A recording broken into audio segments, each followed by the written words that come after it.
परसों ही मेरी बड़ी बहन 10 दिन रहने को कहकर आई थी और अभी कुछ ही देर पहले चली गई हैं। मुझसे नाराज होकर अपना सामान बांधा और चल दी। गुस्से में अपना सामान भी ठीक तरह से नहीं संभाल पाई। इधर उधर पड़ी रह गई चीजें इस बात का प्रमाण है कि वे इस घर से जल्दी जाना चाहती थी। कितनी दुखी हूं मैं उनके इस तरह अचानक चले जाने से। उन्हें समझाकर हार गई, लेकिन दीदी ने कभी किसी को सोचने समझाने का प्रयत्न ही कहाँ किया है। उनका स्वभाव मैं अच्छी तरह जानती हूँ। बचपन से ही आगड़ आलू किस्म की रही है। क्या घर में, क्या स्कूल कॉलेज में, क्या पास पड़ोस में। मजाल है उन्हें जरा भी कोई कुछ कह जाए, हर बात का जवाब दे देना उनकी आदत है। अचानक परसों रात 10 बजे के करीब दीदी ट्रेन से आई थी। उसी शाम सुबोध मुझ पर खूब बिगड़ चुके थे। हर घटना को तूल दे देना, वो उसके लिए मुझे ही दोषी ठहराना इनकी आदत है। घर में कुछ जरा सा भी अवांछित घट जाए, ये मुझे ही उसके लिए दोषी ठहराते हैं। ऋषि को जरा सी ठंड लग जाए या उससे कुछ टूट जाए, इनके मुंह से यही निकलेगा, सब तुम्हारी लापरवाही के कारण हुआ है। ठीक है, नौकरी कर रही हो, पर फिर भी एक बच्चे की देखभाल तो करनी ही है। मुझे फोन कर देती कि आया से नहीं संभल रहा तो मैं छुट्टी लेकर आ जाता। उस दिन ऋषि ने बैठक में रखा एक डेकोरेशन पीस जो महंगा था, मेरी पूर्ण सतर्कता के बावजूद तोड़ दिया। वह प्रतिमा ये पिछले वर्ष मुंबई से लाए थे। दिवाली से 2 से 4 दिन पहले ही वह मूर्ति इन्होंने बैठक में रखे स्टूल पर रख दी थी। उस समय मैंने इनसे अनुरोध भी किया था कि मूर्ति को इतने नीचे स्थान पर न रखें, कहीं ऊपर रखें ताकि ऋषि उस तक न पहुंच सके। परंतु अपनी आदत के अनुसार इन्होंने तब मेरी बात नहीं सुनी। उलटे कहा, तुम यदि ध्यान रखोगी तो ऋषि बैठक में नहीं पहुंच पाएगा। ऋषि ने जब से नई प्रतिमा को बैठक में रखा देखा था, उसे बेचैनी हो रही थी कि किस प्रकार उसे छू कर देखे। उस दिन वह मेरी आंख बचाकर किसी तरह बैठक में घुस ही गया और मूर्ति को स्टूल से गिरा दिया। मेरा कलेजा धक से हो गया। मैं जानती थी कि सुबोध पूरा दोष मुझ पर ही मढ़ेंगे। सचमुच शाम दफ्तर से लौटकर वे मुझ पर खूब चिल्लाए। घर में खाना तक नहीं बना। ऋषि को बगल में लेकर मैं भी भूखी ही चारपाई पर जा लेटी थी। इनकी अकारण झल्लाहट के कारण मन इतना दुखित हुआ कि मेरी आंखों से आंसू बहने लगे और फिर न जाने रोते रोते मैं कब सो गई। अपर्णा दीदी ने दरवाजा खटखटाया तो आंख खुली। ऐसे तनाव भरे मौके पर दीदी के आकस्मिक आगमन से मन में संतोष हुआ। इनके आने से घर का तनाव समाप्त होगा, यही सोचकर मैं दीदी का सामान अंदर लाने के पश्चात सहर्ष रसोई में चाय बनाने चली गई। उनके आने से यद्यपि मेरे चेहरे पर अनजाने ही प्रसन्नता की लहर दौड़ गई थी, परंतु मेरी सूजी हुई आंखों को देखकर उन्होंने सही अनुमान लगा लिया कि मैं रोती रही हूँ। वे मेरे पीछे ही रसोई में आ गईं और पूछने लगी, दीपा, तुझे देखकर तो लग रहा है जैसे कि तू बहुत रोई है, क्या हुआ है तुझे? मेरी आंखों से 2 बूंद आंसू अनजाने ही टपक पड़े, जिन्हें मैंने दीदी की नजरों से छिपाकर झट से अपनी साड़ी के आंचल से पोंछ डाला। वास्तव में मैं तो चाहती थी कि दीदी को हमारे घर की स्थिति का ज्ञान ही न हो, परंतु उन्हें सामने पाकर वो उनके कुछ पूछने पर न जाने क्यों मेरी रुलाई फूट पड़ी। तब तक सुबोध भी उठकर रसोई के द्वार तक पहुंच गए थे। इनके चेहरे पर भी तनाव की रेखाएं स्पष्ट थीं।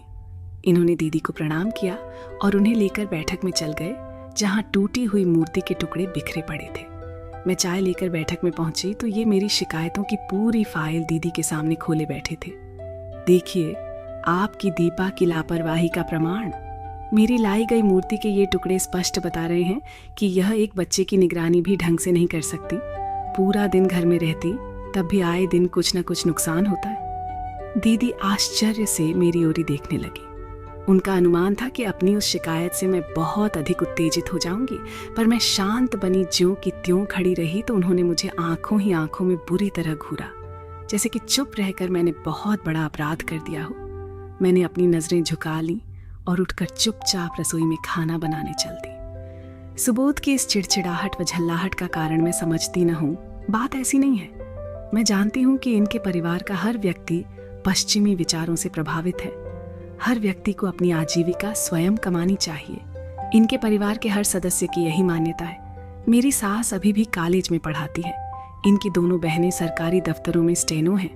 अतः मेरा घर में बैठना सबको खलता है। जब से ऋषि कुछ बड़ा हुआ है, सुबोध समाचार पत्रों में रिक्त स्थान देखकर मुझे बताते रहते हैं, तुम भी आवेदन पत्र दे दो ना, ऋषि अब 4 साल का होने जा रहा है, घर बैठकर मक्खियां मारने से तो अच्छा ही रहेगा। मुझे आश्चर्य तो तब होता है जब वे मुझे नौकरी के लिए किसी दूरस्थ स्थान में भी भेजने को तैयार हो जाते हैं, पर मैं निर्णय कर चुकी हूँ कि नौकरी करने के लिए न तो मैं ऋषि को असहाय छोड़ूंगी, न इनकी छाया छोड़कर कहीं दूसरी जगह ही जाऊंगी। अतः जब भी ये किसी कारण मुझ पर झल्लाते हैं तो मैं चुप ही रहती हूँ। हर बार यही प्रयत्न करती हूँ कि घर का तनाव किसी भी तरह शीघ्रातिशीघ्र दूर हो जाए। रात 12 बजे खा पी कर जब हम सोने के कमरे में पहुंचे तो दीदी ने धीरे से मेरे कान में कहा, समझ में नहीं आता कि सुबोध की इतनी बातें सुनकर भी तू चुप कैसे रह लेती है। कैसे रह रही है तू इसके साथ? मायके में जाकर भी कभी किसी से कुछ नहीं बताती। किस मिट्टी की बनी है तू? मुझे डर था कि कहीं दीदी की बातों की भनक भी सुबोध के कान में पड़ गई तो अनर्थ हो जाएगा। मैंने बड़ी नम्रता से कहा, दीदी ये कुछ भी कहते रहे, आप इनके सामने मेरे पक्ष में कभी कुछ न कहें, अकारण ही हमारे जीवन में जहर घुल जाएगा। तू तो हमेशा से ही मिट्टी की माधो रही है, आखिर डर किस बात का है तुझे? किसी छोटे मोटे घर की तो है नहीं। पिताजी ने 3-3 फ्लैट किस लिए बना रखे हैं? पिछली बार कह तो रहे थे कि एक अजीत के नाम करेंगे, बाकी दोनों हम दोनों के। मैं दीदी के विचारों पर मन ही मन हंस रही थी। पिताजी ने दोनों फ्लैट किराए पर देने के लिए बनवाए थे ना कि हम बेटियों के लिए, यह मैं अच्छी तरह जानती हूँ। मुंह ओ चुप देखकर दीदी फिर बोली, हमसे तो भाई किसी के दबाव में नहीं रहा जाता। तू तो जानती ही है कि मैंने तो ससुराल पहुंचते ही अपना अलग घर बना लिया था। मेरी सास तो बात पर हिदायतें देना ही जानती थी। लेकिन दीदी, एक माँ को उसके बेटे से अलग करके आपने कुछ अच्छा तो किया नहीं। दीदी ने झुंझलाहट भरे शब्दों में कहा, तू बहुत अच्छा कर रही है ना अपने लिए। इसी तरह सुबोध के अंकुश में रही तो देख लेना 2 से 4 साल में ही तेरा बुरा हाल हो जाएगा। लेकिन अब मैं तो वो यहाँ नहीं रहने दूंगी। मैं मन ही मन सोचने लगी, एक घर के 2 घर बनाने से क्या लाभ? क्या इससे दाम्पत्य जीवन की सब विषमताएं दूर हो जाती हैं? नहीं, बल्कि इस तरह तो विषमताओं व कटुताओं की एक नई कड़ी शुरू होती है। दीदी को इसका आभास चाहे अभी न हो, पर भविष्य में अवश्य होगा। मैं नींद का बहाना करके चुपचाप लेट गई ताकि दीदी हमारे बारे में कुछ और न कहे। अगले दिन प्रातःकाल की बातचीत के दौरान मैंने दीदी से पूछा, आप जीजा जी के पास से कब आए? बंटू व बबली को किसके पास छोड़ आई हैं? तू तो न जाने किस दुनिया में रहती है। मैं तो 2 महीने पहले ही मेरठ में माँ के पास आ गई हूँ। मुझे मेरठ की एक बने बनाए कपड़ों की फर्म में नौकरी भी मिल गई है। यहाँ भी अपनी फर्म के ही काम से आई हूँ। मेरा मुंह आश्चर्य से खुला रह गया। आपको नौकरी करने की क्या आवश्यकता थी? बंटू, बबली व जीजाजी का क्या होगा? दीदी लापरवाही से हंसी। तू सोचती है कि बच्चे हमें कुछ भी करने से रोकते हैं? मन में पक्की लगन हो तो क्या रास्ता नहीं मिल सकता? आखिर इतने क्रैचें, नर्सरी अब हॉस्टल किस लिए हैं? बबली व बंटू के मासूम चेहरे मेरी आंखों के आगे नाचने लगे। दोनों बच्चे अभी से माँ के प्यार के अभाव में कैसे रहेंगे? मैं दुखित हो उठी। बबली तो अभी 4 वर्ष की भी नहीं हुई है, हरदम दीदी की गोद में लिपटी रहती थी। मैंने और भी दुखित होकर उनसे पूछा, जीजाजी को भी आप अकेला छोड़ आई हैं? उनको अपने व्यस्त जीवन में आपकी बहुत आवश्यकता है दीदी। दीदी व्यंग्य से हंसी। उन्हें भी तूने बच्चा ही समझ लिया है जो अपनी देखभाल खुद नहीं कर सकेंगे। बच्चों को आवासीय विद्यालय में डाला ही इसलिए था कि मैं भी नौकरी कर सकूं।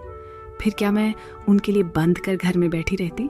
दीदी के विचारों से मेरा मन दुखित हो उठा, लेकिन उन्हें कुछ भी कहना या समझना व्यर्थ था। थोड़ी देर चुप रहकर वे फिर बोली, मैं तो तुझे भी यही सलाह दूंगी कि तू भी नौकरी कर ले। सुबोध जब खुद चाहता है कि तू कमाने लगे तो तू अवसर का लाभ क्यों नहीं उठाती? तू नौकरी करने लगेगी तो ये प्रताड़ना जो तुझे अकारण मिल रही है कभी नहीं सहनी पड़ेगी। तब तो तू भी सुबोध को 4 बातें सुनाने की हकदार हो जाएगी। तब मैंने कुछ कठोर पड़ते हुए कहा, दीदी आप मुझे मेरे हाल पर छोड़ दीजिए। तब वह एकदम क्रोधित होकर बोली, तू क्या सोचती है कि मैं तुझे यूं घुट घुट कर मरने दूंगी? देख लेना, अभी मेरठ जाकर सब पिताजी को बताऊंगी, वही तेरा प्रबंध करेंगे। बस फिर वे पूरा दिन दिल्ली में अपना कामकाज करती रहीं। रात को फिर देर से लौटी, थोड़ा बहुत खाया और चुपचाप सो गईं। अगले दिन प्रातःकाल ही उन्होंने अपना सामान जल्दी जल्दी बटोरा और चली गईं। मेरा मन सशंकित रहने लगा है कि मुंह ओ व सुबोध को लेकर दीदी मायके में जाकर न जाने क्या उलटा सीधा बताएंगी। सुबोध के विरुद्ध घर के पूरे सदस्यों को भड़काएंगी और मेरे प्रति हरेक के दिल में व्यर्थ की सहानुभूति जगाएंगी। यद्यपि मैं जानती हूँ कि सुबोध का व्यवहार मेरे प्रति रूखा ही रहता है और जब एक बार रुष्ट होते हैं तो महीनों अपने अहं के कारण बोलने में भी कभी पहल नहीं करते। लेकिन केवल इसी कारण तो अपना घर नहीं छोड़ा जाता। होली अभी आकर गई है, बच्चों की छुट्टियां निकट आ रही हैं। इनका व्यवहार यदि तब भी यही रहा तो मेरे लिए इस वर्ष का अवकाश तो सूना ही बीत जाएगा। ऋषि ने जिस दिन से प्रतिमा तोड़ी है, इनका उखड़ापन दूर नहीं हो पाया। कई बार मन में आता है कि कितना अच्छा रहे कि इस बार अवकाश में मायके जाकर स्वच्छंदता पूर्वक रहूं। आज ही डाकिया पत्र दे गया। पिता का पत्र देखकर मन खुशी से आम उठता। उन्होंने बच्चों की गर्मी की छुट्टियां मायके में ही बिताने का आग्रह किया है। मगर दूसरे ही क्षण एक विचार से मन अत्यंत क्षुब्ध हो उठता है। पिताजी ने केवल मुझे ही क्यों बुलाया? ऐसा तो आज तक कभी नहीं हुआ था। अवश्य ही दीदी ने सुबोध को लेकर पिताजी के मन में कुछ जहर घोला है। ऐसी स्थिति में क्या मेरा जाना उचित रहेगा? सुबोध को अवकाश के दिनों में यूं अकेला छोड़ जाऊं और वहां सब मेरे पति के विरुद्ध कुछ न कुछ मुझसे कहें तो मेरा दिल क्या खाक छुट्टी मना पाएगा? मुझे यही निर्णय लेना पड़ा कि इस बार छुट्टियों में यहीं पर इकट्ठे रहेंगे। अपने घर की सफाई व लिपाई पुताई भी करा लेंगे। पिछली बार दिवाली पर करा नहीं पाए थे। अवकाश में ऋषि को ये कितने उत्साह से बाजार ले जाते हैं, कितना सामान खरीदवा देते हैं। साथ ही मेरे लिए भी तो कुछ न कुछ लेकर आते हैं। मेरा तनमन सिहर उठा। दोपहर को अपने पास रखे कुछ रुपयों से इनके लिए एक नई कमीज बाजार से ले आई। जब ये मुझे कुछ उपहार देंगे तो मैं भी इस बार इन्हें कुछ न कुछ देकर आश्चर्यचकित कर दूंगी। मैंने इसी विचार से कमीज अपने बक्स में रख दी। मेरी आशा के अनुरूप इस बार की गर्मी की छुट्टियों के पहले ही दिन ये मुझे बाजार ले गए और इन्होंने एक कीमती साड़ी मुकुता हो लेकर दी और अपने पिछले व्यवहार पर खेद प्रकट करते हुए मेरे कानों में बुदबुदाए, दीपा, मैं नहीं जानता था कि तुम इतनी सहनशील हो। अपनी एक छोटी सी जिद के पीछे कि तुम्हें नौकरी करनी ही चाहिए, मैं अकारण ही बात में तुम पर झल्लाता रहा। तुम्हारी दीदी से जो तुम्हारी बातें हुई, उन्होंने तो मेरी आंखें ही खोल दी। अब कभी ऐसा नहीं होगा। रात साड़ी देते हुए सुबोध ने प्रेम विह्वल हो मुझे अपनी बाहों में समेट लिया। कितनी सुखद स्मृतियां छोड़ गई हैं बच्चों की गर्मियों की छुट्टियों की ये पहली रात। उस दिन से इनके व्यवहार में पूर्णतः तब्दीली आ गई। अभी सप्ताह भर ही हुआ था कि पिताजी का वह पत्र न जाने कैसे इनके हाथ लग गया। ये मेरे समीप आकर बोले, पिताजी ने न जाने किस उद्देश्य से तुम्हें बुलाया है, चाहे तो 2 से 4 दिन के लिए मेरठ हो आओ। मेरा मन भी दुविधा में था। मैं भी मेरठ जाने की इच्छुक थी। अगले ही दिन रविवार को इन्होंने मुझे व ऋषि को मेरठ की बस में बैठा दिया। रास्ते भर मैंने यही अंदाजा लगाया कि दीदी ने मुझे वह सुबोध को लेकर सबको खूब भड़काया होगा और वहां यही योजना बन रही होगी कि या तो मुझे सुबोध से अलग कर दिया जाए या इनके व्यवहार के लिए इन्हें कुछ भली बुरी सुनाई जाए। धड़कते दिल से घर पहुंची तो केवल दीदी ही वहां उपस्थित थी। सब लोग किसी के यहाँ शादी में गए हुए थे। मुंह ओ अत्यंत प्रसन्न मुद्रा में देखकर दीदी को आश्चर्य हुआ। बोली, मायके में पहुंचते ही तू अपने दिल का सब हाल छिपा लेती है। कैसी खुश दिल रही है, लेकिन मैं ही जानती हूँ कि बच्चों की छुट्टियों के ये दिन तेरे लिए कितने अंधकारमय बीत रहे होंगे। सच पूछो तो मेरे विवाहित जीवन में यह पहला मौका था जिसे मैं हमेशा याद रखूंगी। दीदी, आप नहीं जान पाएंगी कि तू तो मायके में पहुंचते ही 8 बोलने लगती है। कैसे विश्वास करूं मैं तुझ पर? आपको यदि विश्वास नहीं हो रहा है तो मत मानिए, मुझे मेरे ही हाल पर छोड़ दीजिए। आप अपनी बताइए, नौकरी लगने के बाद जीजाजी को कोई पत्र लिखा या नहीं? उनके चेहरे पर एकदम गहरी उदासी छा गई। दीपा, वह पत्र पिताजी के नाम से मैंने ही तुझे लिखा था। पिताजी से तो मैंने केवल उनके हस्ताक्षर भर करवा लिए थे।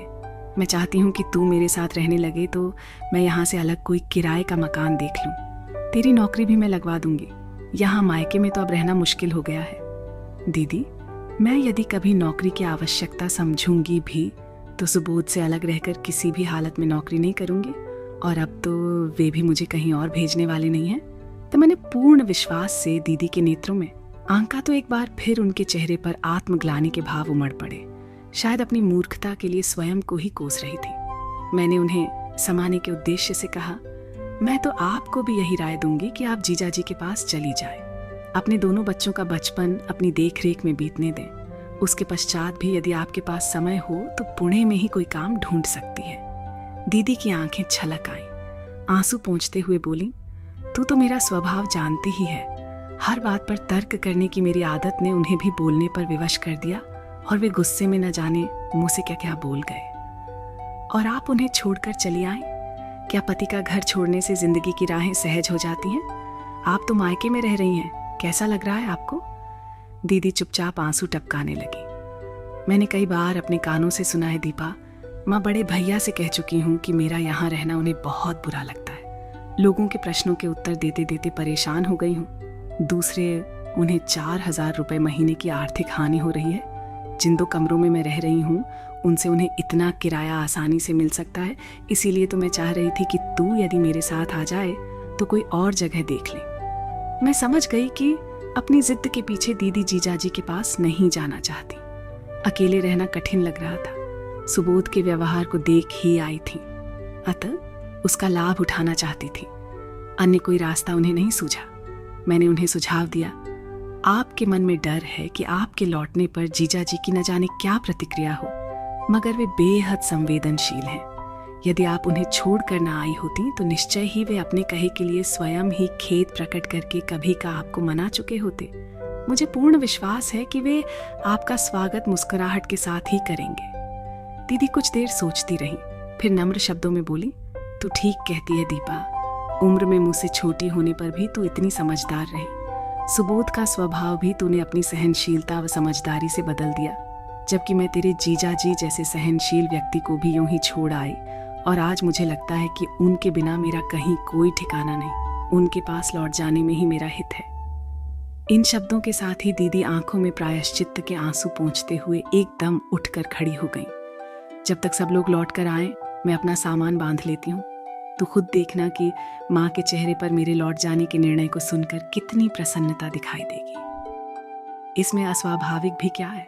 हर माँ यही चाहेगी कि उसकी विवाहिता बेटी अपने पति के साथ ही सुख चैन से रहे, उनके बीच किसी प्रकार का मतभेद न हो और एक ही छत के नीचे दोनों का जीवन सुख से बीते। तू वास्तव में बहुत समझदार है दीपा, अपर्णा दीदी ने यह कहकर मुझे गले से लगा लिया। इस कहानी का अंत यही सिखाता है कि धैर्य और समझदारी से रिश्तों को संभालना ही सच्चा सामर्थ्य है। हमारे जीवन में मुश्किलें आएंगी, गलतफहमियां होंगी, लेकिन यदि हम खुद को थोड़ा झुकाकर और सहनशील बनाकर रिश्तों में प्रेम और समझ को बनाए रखते हैं तो हमें शांति और सुकून मिलता है। रिश्तों में छोटी छोटी बातों को तूल न देकर हमें अपने अपनों के साथ मिलकर चलना चाहिए। अगर आपको ये कहानी पसंद आई तो इसे अपने दोस्तों के साथ जरूर शेयर करें और हमारे चैनल कहानियों का सफर को सब्सक्राइब करें ताकि ऐसे ही प्रेरणादायक कहानियां आप तक लगातार पहुंचती रहें।